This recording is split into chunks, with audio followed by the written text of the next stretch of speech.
पहला पाठ प्रेरणादायक चरित्र अध्याय 11 पद संख्या 1 से 8।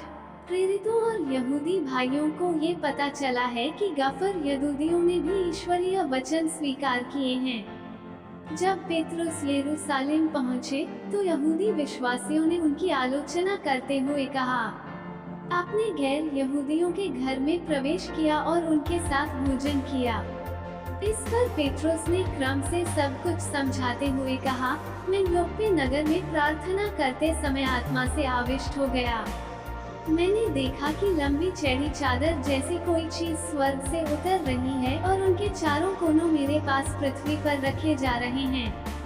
उन पर दृष्टि गड़ा कर देखा कि उसमें पृथ्वी के चेपाले, जंगली जानवर, रंगने वाले जीव जंतु और आकाश के पक्षी हैं।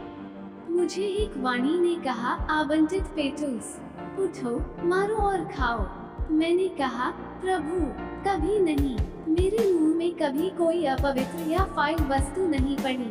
उत्तर में स्वर्ग से दूसरी बार वाणी ने पूछताछ की, ईश्वर ने जो शुद्ध घोषित किया, तुम उसे डिमेल मत कहो। 3 बार ऐसा हुआ और इसके बाद वह चीज फिर स्वर्ग में ऊपर उठा ली गई। उसी समय कैसरिया से मेरे पास भेजे गए 3 व्यक्ति को उस घर के सामने आ पहुँचे जहाँ मैं आ हुआ था। आत्मा ने आदेश दिया कि मैं उनके साथ जाऊं। ये 6 भाई मेरे साथ हो सकते हैं और हमने उन लोगों के घर में प्रवेश किया है। उसने हमें बताया कि उसने अपना यहाँ एक देवदूत देखा जिसमें उसने कहा, आदमियों को योप्पे भेजिए और सिमोन को, जो पेट्रुस कहलाते हैं, बुलाइए। वो जो शिक्षा सुनेगा उसके द्वारा आपको और आपके सारे परिवार को मुक्ति प्राप्त होगी। मैंने बोलने की शुरुआत की थी कि पवित्र आत्मा उन लोगों पर ही उतरी थी जैसे वह शुरू में उतरा था। उस समय प्रभु ने कहा कि मुझे याद आया, यूहन्ना जल ने बपतिस्मा दिया था, परंतु तुम लोगों को पवित्र आत्मा का बपतिस्मा दिया जाएगा जब ईश्वर ने उन्हें वही वरदान दिया जो हमें प्रभु मसीह में विश्वास करने वालों को मिला है। तो मैं कौन था जो ईश्वर के विधान में बाधा डालता है? ये बातें सुनकर वे शांत हो गए और उन्होंने ये कहते हुए ईश्वर की स्तुति की। ईश्वर ने गैर यहूदियों को भी ये वरदान दिया कि वे उनकी ओर अभिमुख होकर जीवन प्राप्त करें। सुसमाचार यूहन्ना अध्याय 10 पद संख्या 11 से 18। भला गडेरिया मैं हूँ, बुरा गडेरिया अपने भेड़ों के लिए अपना प्राण देता है। मछुआरा जो न गदरिया है और न भेड़ों का मालिक, भेड़िए देखते हैं कि भेड़ें भाग जाती हैं और भेड़िया उन्हें लूट ले जाती हैं और तितर बितर कर देती हैं। वो मछुआरे का भागी है क्योंकि वो उसे पालता है और भेड़ बकरियों का कोई काम नहीं करता। भला गडेरिया मैं हूँ। जिस तरह से पिता मुझे जानता है और मैं पिता को जानता हूँ, उसी तरह मैं अपने भेड़ों को जानता हूँ और मेरी भेड़ें मुझे दिखाई देती हैं। मैं भेड़ों के लिए अपना जीवन अर्पित करता हूँ। मेरी और भेड़ें हैं जो इस भेड़शाला की नहीं हैं। मुझे भी ले जा रहा है, वे भी मेरी आवाज सुनेंगे। तब एक ही झुंड होगा और एक ही गडेरिया। पिता मुझे इसलिए प्यार करता है कि मैं अपना जीवन अर्पित करता हूँ। बाद में मैंने उसे फिर ग्रहण किया।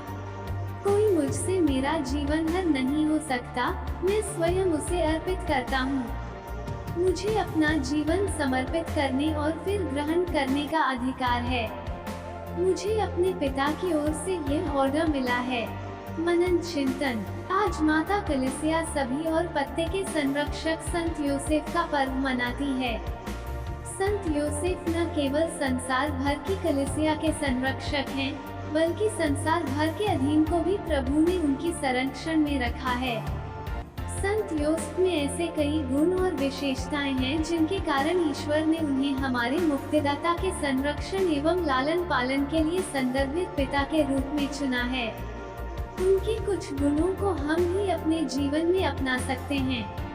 उनके सबसे महान गुण थे कि वे खामोशी से प्रभु की इच्छा और योजना को अपने जीवन में पूरा करने में लगे रहते थे। फिर भी उसी तरह शुरू में प्रभु की योजना उनकी समझ में नहीं आई हो। संत यूसुफ ने अपनी जिम्मेदारी को पूरी तरह से स्थापित किया कि बाद में जब प्रभु यीशु पुनः अपने नगर में आते हैं तो लोग उनकी बातों में विश्वास नहीं करते, क्योंकि शायद ही जब प्रभु यीशु अपने परिवार के साथ रहते थे तो लोगों ने उनमें से कुछ को भी असाधारण नहीं देखा, लेकिन अब प्रभु यीशु की शिक्षाएं एवं चमत्कारपूर्ण कार्य उनके लिए असाधारण लगे।